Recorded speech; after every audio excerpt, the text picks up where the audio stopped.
O Hotel Macabro. Olá, como vão? Espero que estejam bem.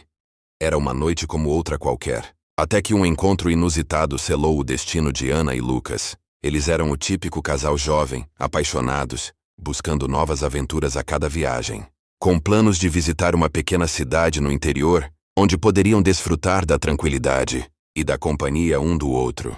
Decidiram pegar a estrada, deixando para trás o caos da cidade grande. Ana, sempre organizada, tinha planejado cada detalhe da viagem. Lucas, mais espontâneo, gostava de explorar o inesperado. Juntos, formavam um equilíbrio perfeito, ou assim pensavam. Naquela noite, riam e conversavam sobre o futuro, sem imaginar que algo muito mais sombrio do que qualquer um deles poderia prever os aguardava. O carro avançava pela estrada deserta, e as árvores ao redor pareciam sussurrar segredos antigos ao vento.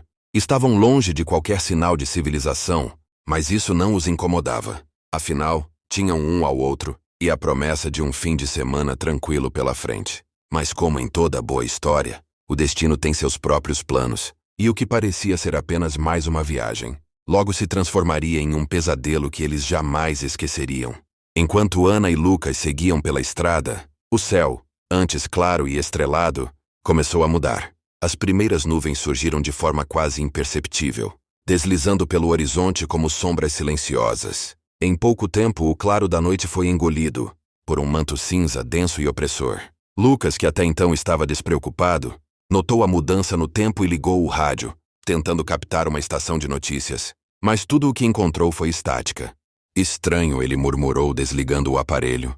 Ana olhou pela janela, vendo os primeiros pingos de chuva caírem no para-brisa.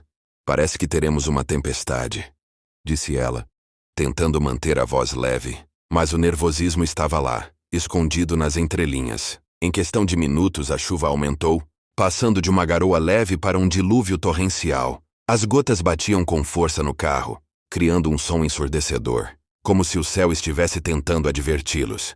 O limpador de para-brisa, esforçando-se para acompanhar o volume de água, mal conseguia manter a visibilidade. A estrada se transformou em um rio de asfalto, e o mundo ao redor deles ficou embaçado, distorcido pelo poder da tempestade. Lucas apertou o volante com mais força, seus olhos fixos na estrada à frente, que agora parecia infinita e sem direção. Ana começou a procurar no mapa alguma indicação de que estavam perto de seu destino, mas as estradas que apareciam no papel pareciam não corresponder à realidade lá fora. Tudo estava errado. O vento começou a uivar, sacudindo o carro, e um trovão retumbou ao longe, ecoando como um aviso ancestral. Ana e Lucas trocaram um olhar de preocupação. O que antes era uma viagem tranquila, estava se tornando uma prova de resistência, mas nenhum deles poderia imaginar que a verdadeira tempestade ainda estava por vir, e que essa noite seria apenas o começo de algo muito mais terrível. Com a tempestade rugindo lá fora, Ana e Lucas continuavam a avançar pela estrada, mas a sensação de estarem perdidos começava a se infiltrar, como a água que escorria pelas janelas do carro. As placas que antes indicavam o caminho haviam desaparecido, e as curvas da estrada pareciam se repetir, criando um labirinto sem fim. Lucas forçou os olhos, tentando enxergar através do nevoeiro e da chuva que se intensificavam a cada segundo. O farol do carro apenas iluminava uma pequena faixa à frente, deixando todo o resto mergulhado em escuridão. Devemos estar perto de alguma cidade, ou pelo menos de um posto de gasolina, ele disse. Mas sua voz traía a incerteza que sentia. Ana, sentindo o desconforto crescer, tentou pegar o celular para usar o GPS, mas a tela mostrava apenas uma mensagem de erro, sem sinal. Ela olhou para Lucas, e por um breve momento, o medo que tentavam suprimir tomou forma em um silêncio pesado. Estavam isolados, longe de tudo e de todos, com a natureza rugindo ao seu redor. Implacável. O tempo parecia se arrastar, e a estrada continuava interminável, como se estivesse levando-os para um lugar que não constava em nenhum mapa. Devemos voltar? Sugeriu Ana. Mas ao olhar para trás, a estrada desaparecia na escuridão, como se a própria tempestade estivesse os cercando, aprisionando-os. De repente o motor do carro engasgou. Lucas sentiu o veículo perder força. Não, não agora! Ele murmurou, tentando manter o carro em movimento, mas o motor tossiu uma última vez antes de morrer completamente, deixando-os no meio de uma estrada deserta e sob a fúria da tempestade. O silêncio que se seguiu foi ainda mais assustador do que o barulho da chuva. Tudo o que podiam ouvir era o som da água batendo no teto do carro, e seus próprios corações batendo rápido. Estavam verdadeiramente perdidos, sem rumo e sem esperança, quando, como um último ato de desespero, Lucas avistou uma luz fraca no horizonte, quase invisível através da chuva. Olhe, Anas, ele apontou, lá uma luz. Era fraca e distante, mas era tudo o que tinham. Sem outras opções, decidiram seguir em direção àquela luz, sem saber que estavam se aproximando de um lugar onde a escuridão não se escondia apenas do lado de fora. A luz fraca que Lucas avistara parecia se aproximar lentamente, enquanto caminhavam pela estrada, encharcados e tremendo de frio. Cada passo era acompanhado pelo som da água espirrando sob seus pés, e pelo vento que parecia sussurrar segredos antigos, carregados pelo ar úmido e frio da noite. A escuridão ao redor os envolvia, fazendo com que a estrada parecesse um túnel sem fim, com a única saída sendo aquela luz pálida e trêmula. À medida que se aproximavam, a forma da construção começou a se revelar. Um hotel antigo e imponente, que parecia surgir das sombras, como uma lembrança esquecida de tempos passados. A estrutura era grande, com uma fachada de madeira escura, as janelas estavam cobertas por cortinas pesadas, e a iluminação fraca que emanava do interior era de um tom amarelado quase doentio, como se o próprio prédio estivesse exalando uma aura de mistério e decadência. É melhor do que ficar na estrada, disse Lucas, tentando soar confiante, mas a verdade é que o hotel parecia tudo, menos acolhedor. Ana concordou com um aceno hesitante, e juntos, subiram os degraus que rangiam sob seus pés, até chegarem à entrada principal. As grandes portas de madeira se abriram com um gemido baixo, como se resistissem ao movimento, revelando um saguão amplo e escuro, iluminado apenas por alguns candelabros pendurados no teto.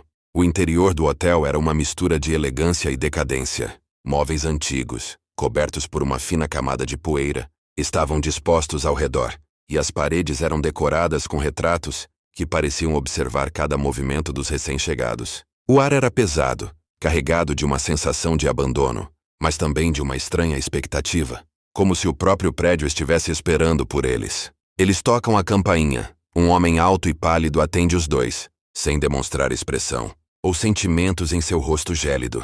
Eles pedem um quarto. Aquele homem pega a chave do quarto 207 e entrega sem fazer perguntas. Voltando para uma sala que parecia ser um escritório, eles estranham a situação, mas não tinham muitas opções. Enquanto subiam as escadas rangentes que levavam ao seu quarto, Ana não pôde deixar de olhar para trás, sentindo como se algo os estivesse observando, como se o hotel, ou quem quer que fosse, soubesse algo que eles ainda não sabiam. E com cada passo que davam, mais adentravam em um mundo onde as sombras pareciam ter vida própria e onde a noite prometia não trazer descanso, mas sim terror. Depois de se instalarem no quarto, Ana e Lucas perceberam que algo ainda os deixava inquietos. Apesar do cansaço, sabiam que precisavam comer algo e talvez explorar um pouco mais o hotel, fosse a distração que precisavam para dissipar o desconforto crescente. Com isso em mente, decidiram descer até o saguão em busca de algo para comer, ou pelo menos perguntar se havia algum serviço de quarto. Quando saíram do quarto e começaram a descer as escadas, perceberam que o ambiente parecia ainda mais sombrio do que antes. As luzes tremeluziam, e o silêncio era profundo, quase sufocante, interrompido apenas pelos estalos ocasionais da madeira envelhecida. O hotel, que já era estranho, parecia agora estar respirando ao seu redor, como se tivesse uma vida própria. Chegando ao saguão, perceberam que o recepcionista estava lá, parado atrás do balcão, como se nunca tivesse se movido. Ele levantou os olhos lentamente quando os viu se aproximar, e um sorriso pálido se formou em seus lábios, mas seus olhos continuavam frios e distantes. Como posso ajudar? Estamos com fome. Existe serviço de quarto?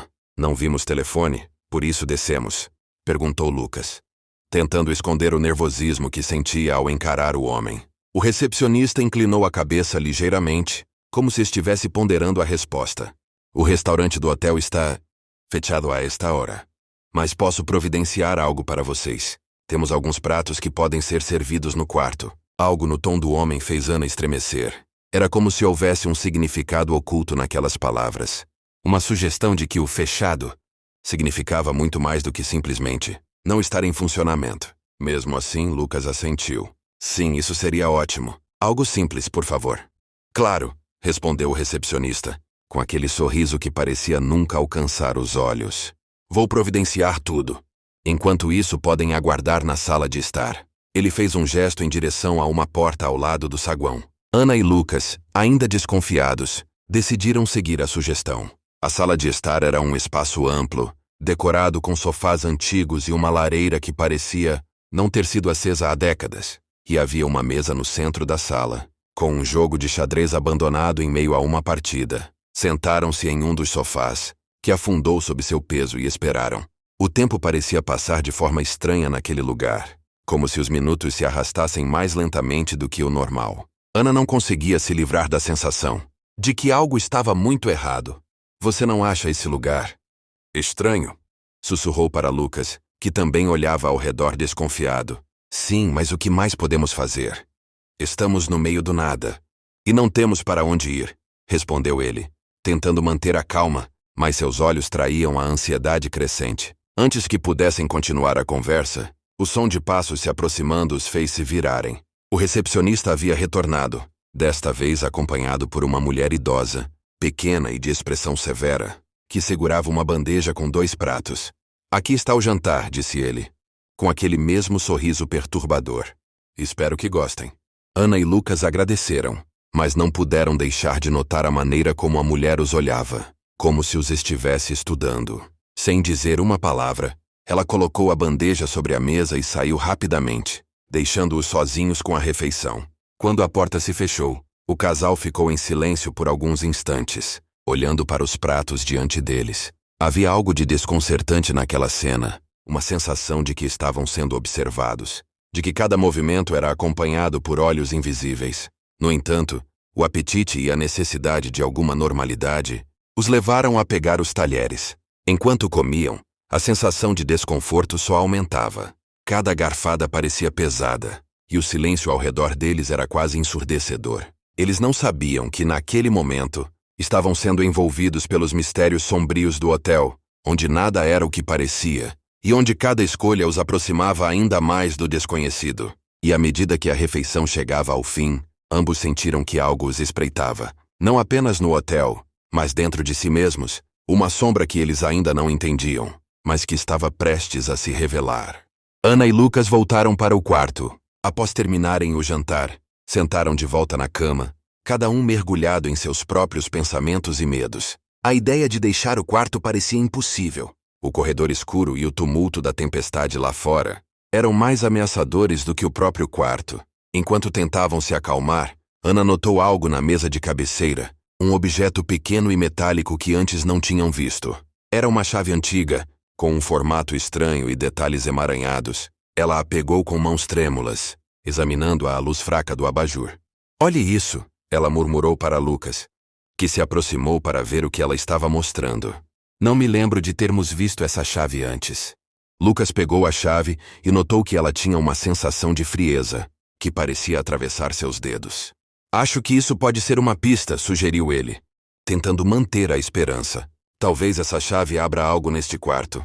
O medo os impulsionava a agir. Então começaram a procurar por qualquer fechadura ou caixa que pudesse corresponder à chave. Abriram gavetas e examinaram o guarda-roupa novamente. Mas encontraram apenas roupas e objetos sem importância. Ana se lembrou do espelho oval na parede oposta à cama. Era grande e antigo, com uma moldura ornamentada, e parecia ter uma pequena fechadura discreta na parte inferior, quase invisível. E se o espelho tiver alguma relação com isso? Ela sugeriu apontando para a fechadura. Lucas se ajoelhou diante do espelho e inseriu a chave na fechadura. A chave girou com um som suave, e a parte inferior do espelho se abriu, revelando um compartimento escondido. Dentro, havia uma pequena caixa de madeira envelhecida, coberta de poeira e teias de aranha. Com mãos trêmulas, Lucas retirou a caixa e a abriu. Dentro encontrou uma série de cartas antigas e um diário. As páginas estavam amareladas, e o texto era quase ilegível, mas algumas palavras ainda podiam ser decifradas. As cartas e o diário pareciam contar a história de um antigo hóspede do hotel, alguém que havia vivido no quarto 207 muitos anos atrás. As histórias eram de tormento e medo, e mencionavam algo sobre um pacto sombrio feito com o hotel. Enquanto liam, Uma sensação de pavor crescente se apoderou deles. A cada página, parecia que o quarto se tornava mais opressor, e um som de arranhões começou a se repetir. Era como se algo estivesse tentando impedir que eles descobrissem a verdade. De repente, a luz do abajur piscou e se apagou, mergulhando o quarto em total escuridão. O silêncio foi quebrado por um grito agudo, que parecia vir de dentro das paredes. Ana e Lucas se abraçaram aterrorizados, enquanto tentavam entender a realidade distorcida em que estavam presos. Sabiam que tinham que agir rápido. A presença no quarto estava se tornando cada vez mais agressiva, e o que quer que estivesse ali, parecia determinado a impedir que eles descobrissem mais. Com o coração batendo forte, Ana e Lucas decidiram que tinham que enfrentar o mistério do Pacto Sombrio e encontrar uma maneira de escapar daquele pesadelo, antes que fosse tarde demais. Ana e Lucas, com a respiração ofegante e o corpo gelado de medo, tentaram se orientar na escuridão total. Lucas encontrou o diário novamente e tentou iluminar as páginas com a luz do celular, mas a tela estava piscando e quase sem bateria. Temos que encontrar uma maneira de sair daqui, sussurrou Lucas, com a voz tensa. Essa história no diário fala de um ritual. Parece que o hotel não quer que a gente saia. Ana, ainda com a chave na mão, lembrou-se de algo. Na última página do diário, menciona um cerco final. Talvez isso tenha a ver com o que está acontecendo agora. Eles vasculharam o quarto, tentando encontrar qualquer pista que pudesse lhes mostrar como concluir o ritual ou quebrar o Pacto Sombrio. A sensação de ser observado nunca desaparecia, e o arranhar nas paredes estava mais próximo, como se algo estivesse tentando romper as barreiras. O espelho parecia ter um novo significado. Lucas se lembrou de ter visto uma figura estranha na mancha do espelho anteriormente. Ele e Ana voltaram ao espelho, e após examiná-lo, notaram uma inscrição pequena na moldura, quase invisível, que parecia uma antiga runa ou símbolo. Ana tentou interpretar a inscrição, enquanto Lucas revisava as páginas do diário. A conexão entre as runas e as instruções do diário eram claras. Para quebrar o pacto, eles precisavam realizar uma ação simbólica e poderosa usando a chave e a caixa. Eles precisavam se apressar. Tudo começou a tremer. Gemidos eram ouvidos nas paredes próximas. Algo estava prestes a sair das sombras. A chave pode ter um propósito final, disse Ana, seu olhar fixo no espelho. O diário menciona algo sobre abrir o reflexo da verdade. O espelho pode ser a chave para isso. Com a chave e o diário nas mãos, Lucas começou a seguir as instruções. Ele e Ana se posicionaram em frente ao espelho e realizaram os movimentos descritos no diário, que envolviam uma série de gestos e palavras antigas. Enquanto faziam isso, a atmosfera no quarto mudou drasticamente. As sombras nas paredes pareciam se contorcer e se agitar, e o arranhar se intensificou, quase como se uma força invisível estivesse lutando contra eles. Finalmente, ao completar o último gesto, o espelho começou a brilhar com uma luz sobrenatural. As sombras no quarto foram absorvidas pela luz do espelho, e o ambiente pareceu se acalmar momentaneamente. Mas então, um grito estridente ecoou pelo quarto. Um som agudo e perturbador. A luz do espelho se intensificou, e uma figura etérea, envolta em escuridão e lamento, apareceu na superfície. Era uma manifestação do espírito que havia feito o pacto original, e seu olhar estava cheio de desespero e raiva. Ana e Lucas, desesperados, seguraram firmemente a chave e o diário. Temos que terminar isso, exclamou Lucas, lutando contra o medo paralisante. O espelho começou a se fragmentar, e cada fragmento revelava visões de terror.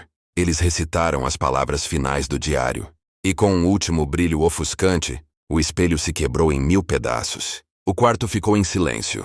A presença opressiva desapareceu, e a tempestade lá fora pareceu ter se acalmado. Ana e Lucas, exaustos e abalados, se abraçaram, aliviados por terem finalmente enfrentado o terror. Quando abriram a porta do quarto, encontraram o corredor silencioso, e o hotel parecia ter retornado à normalidade. O recepcionista reaparece, seu aspecto parecia ser melhor. Ele diz que os conduzirá até a saída. Ao saírem, ele agradece ao casal, pede desculpas pelo transtorno, mas já há alguns anos que queriam ser libertos, porém o espírito daquele quarto não deixava. Agora estamos livres para partir. A porta de fecha e o hotel desaparece. O casal olha aos arredores, e seu carro está próximo. Eles retornam o caminho sem falar muito, porém vão lembrar daquela experiência pelo restante de suas vidas.